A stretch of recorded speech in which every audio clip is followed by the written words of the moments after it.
क्या आपने कभी गौर किया है कि कुछ लोग बड़े सपने देखने के बावजूद वहीं के वहीं क्यों अटके रह जाते हैं, जबकि कुछ साधारण हालात से उठकर ऊंचाइयों को छू लेते हैं?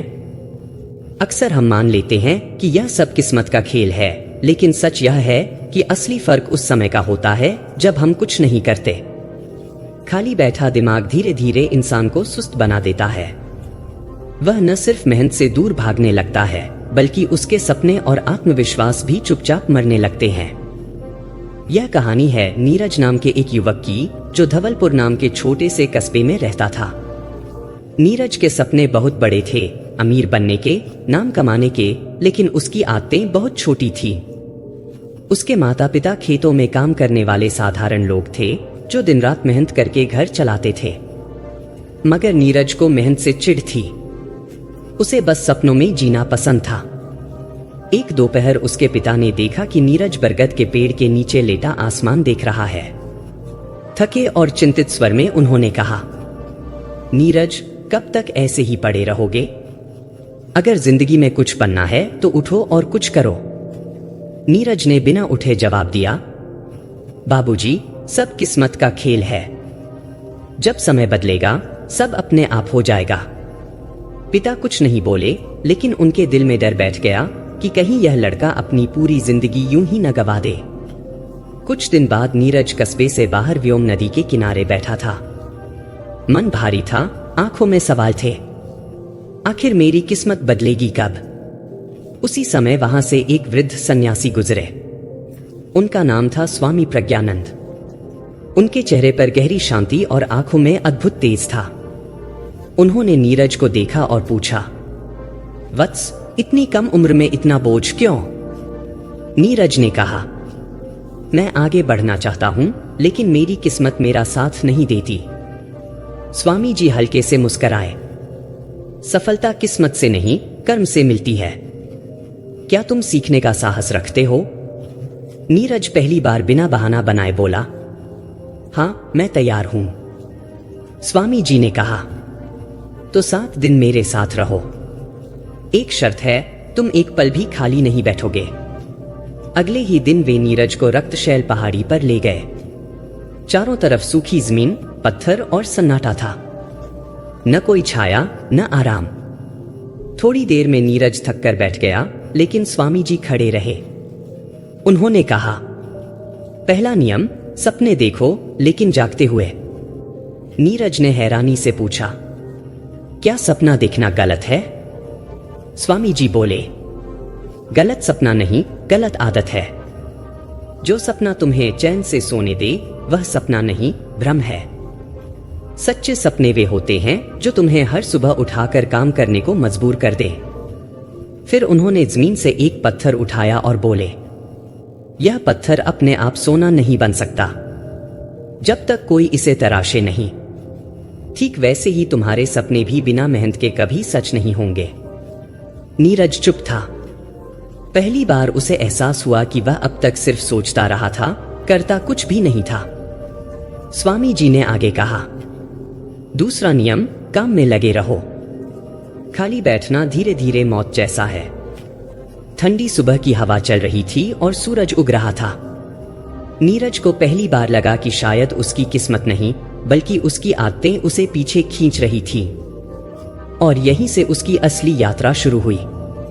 सूरज धीरे धीरे पहाड़ियों के पीछे से निकल रहा था।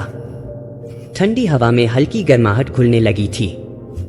तभी आचार्य देवव्रत ने कहा, आज से तुम्हारा कार्य है इन 100 पत्थरों को इस मैदान से उठाकर उस पहाड़ी की तलहटी तक पहुंचाना। यह सुनते ही वीर चौंक गया। वह बोला, गुरुदेव, यह तो बिल्कुल बेकार का काम है। न कोई मकसद, न कोई फायदा। इससे क्या हासिल होगा? आचार्य देवव्रत शांत भाव से मुस्कुराए, कार्य का छोटा या बड़ा होना मायने नहीं रखता वीर। असल बात यह है कि तुम व्यस्त रहो। जब मन खाली होता है तभी आलस, डर और शंका जन्म लेते हैं। मन ही मन झुंझलाते हुए वीर ने पत्थर उठाने शुरू किए। हर पत्थर भारी था। सूरज चढ़ता जा रहा था और गर्मी बढ़ रही थी। शुरुआत में उसके भीतर गुस्सा था, चिढ़ थी, लेकिन कुछ समय बाद उसका ध्यान सिर्फ एक ही चीज पर टिक गया, काम। दिन ढलते ढलते वह थक चुका था, पसीने से लथपथ। पर हैरानी की बात यह थी कि उसके मन में अजीब सी शांति और संतोष था। आचार्य उसके पास आए और बोले, देखा वीर, तुम थके हो पर टूटे नहीं। तुम्हारे मन में कोई उलझन नहीं है। जब इंसान काम में डूबा होता है तब उसे असफलता के बारे में सोचने का भी समय नहीं मिलता। वीर ने चुपचाप सिर हिला दिया। अब वह समझ चुका था, काम में लगे रहो, खाली बैठना धीरे धीरे मौत जैसा है। तीसरा नियम, धैर्य रखो, सफलता धीरे मिलती है। तीसरे दिन सुबह आचार्य वीर को नीलकांत खेतों के पास ले गए। उन्होंने उसे बीजों की एक छोटी थैली दी और कहा, इन्हें इस जमीन में बो दो और रोज पानी देना। वीर ने पूरे उत्साह से बीज बो दिए। शाम होते ही वह दौड़कर देखने गया। शायद कुछ अंकुर निकल आए हों, लेकिन जमीन वैसी ही थी। अगले दिन भी उसने पानी दिया। फिर उम्मीद भरी नजरों से मिट्टी को देखता रहा, पर नतीजा वही। तीसरे दिन उसका सब्र टूट गया। वह गुस्से में बोला, गुरुदेव, 2 दिन से मेहनत कर रहा हूं, यह सब बेकार है, कुछ नहीं होने वाला। आचार्य मुस्कराए और बोले, क्या बीज इतने जल्दी फल देते हैं वीर? सफलता भी ऐसे ही मिलती है।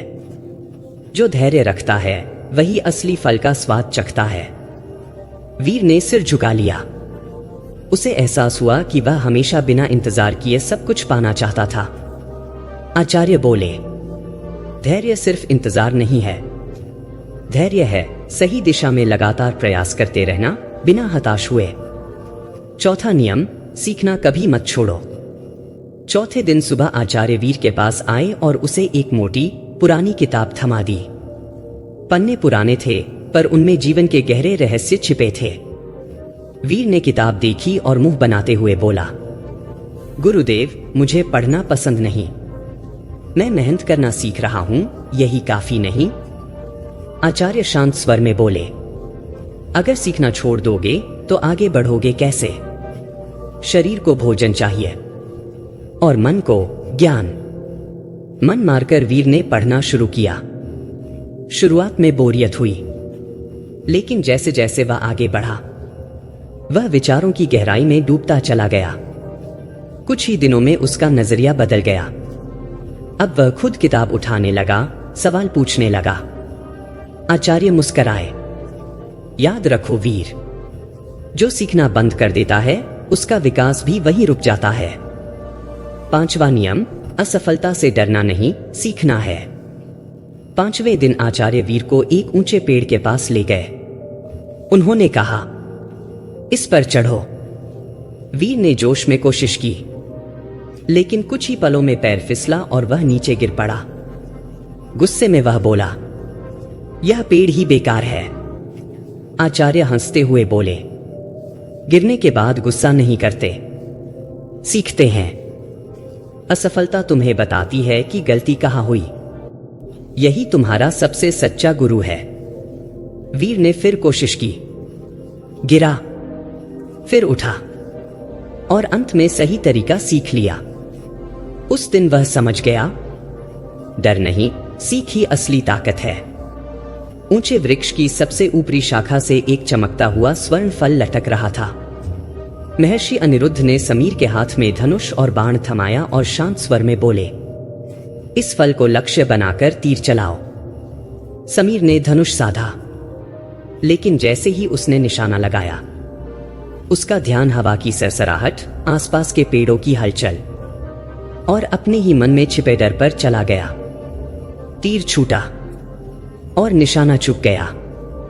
महर्षि हल्के से मुस्कुराए, समीर, जब तक तुम्हारा ध्यान लक्ष्य पर नहीं बल्कि डर, असफलता और आसपास की आवाजों पर रहेगा, तुम बार बार चूकते रहोगे। समीर ने गहरी सांस ली। उसने आंखें बंद की, मन को शांत किया और इस बार सिर्फ उस फल की कल्पना की, कुछ और नहीं। उसने तीर चलाया। तीर सीधा जाकर फल में धंस गया। महर्षि बोले, देखा, जब ध्यान पूरी तरह लक्ष्य पर होता है तभी सफलता मिलती है। यही है छठा नियम, लक्ष्य पर अडिग फोकस। 7वां नियम, कभी मत रुकना। अंतिम दिन महर्षि ने समीर को बुलाया और कहा, अब तुम्हें लौट जाना चाहिए। समीर थोड़ा घबरा गया। गुरुदेव, क्या मैं अब सफल हो जाऊंगा? महर्षि मुस्कुराए। सफलता कोई मंजिल नहीं है समीर, यह एक यात्रा है। जो सोचता है कि एक बार सफल होकर सब पा लिया, वह वहीं रुक जाता है। समीर ध्यान से सुन रहा था। महर्षि बोले, तुमने सीखा, खाली बैठना धीरे धीरे मौत जैसा है। हर दिन कुछ नया सीखो, हर दिन कुछ नया करो, चाहे प्रगति छोटी हो, बस रुकना मत। यही 7वां और सबसे महत्वपूर्ण नियम है, कभी मत रुकना। समीर ने पूछा, गुरुदेव, क्या कभी ऐसा होता है कि इंसान सब कुछ करता है फिर भी सफल नहीं हो पाता? महर्षि मुस्कुराए। हां, होता है। और वही वह पल होता है जहां ज्यादातर लोग हार मान लेते हैं, जबकि असली सफलता बस एक कदम दूर होती है। पत्थर तोड़ने वाले की कहानी। बहुत समय पहले की बात है। एक गरीब मजदूर था, कैलाश। उसका काम था बड़ी बड़ी चट्टानों को तोड़ना। सुबह से शाम तक वह भारी हथौड़े से वार करता, लेकिन कई बार पत्थर जरा भी नहीं हिलते। थककर वह लौटता, पर कभी रुका नहीं। एक दिन उसे एक विशाल चट्टान मिली। उसने पहला वार किया, बस हल्की खरोंच। दूसरा, तीसरा, चौथा, 99 वार। पसीना बह रहा था, हाथ कांप रहे थे। उसने सोचा, अगर अब रुक गया तो ये 99 वार बेकार हो जाएंगे। उसने आखिरी बार हथौड़ा उठाया और वही वार चट्टान को बीच से चीर गया। लोग हैरान होकर बोले, क्या एक ही वार में पत्थर टूट गया? कैलाश हंसते हुए बोला, नहीं, यह एक वार नहीं था, यह उन 99 वारों का नतीजा था जो मैंने बिना रुके किए थे। गांव लौटने के बाद समीर पूरी तरह बदल चुका था। अब वह सुबह जल्दी उठता, लगातार मेहनत करता, धैर्य रखता, सीखता रहता और कभी खाली नहीं बैठता। कुछ ही वर्षों में वह अपने क्षेत्र का सबसे सफल व्यक्ति बन गया। लोग उससे पूछते, तुम्हारी सफलता का रहस्य क्या है? समीर बस मुस्कुरा कर कहता, कभी खाली मत बैठो। जब तक सांस है तब तक कर्म है, और जब तक कर्म है सफलता हमेशा तुम्हारे साथ है।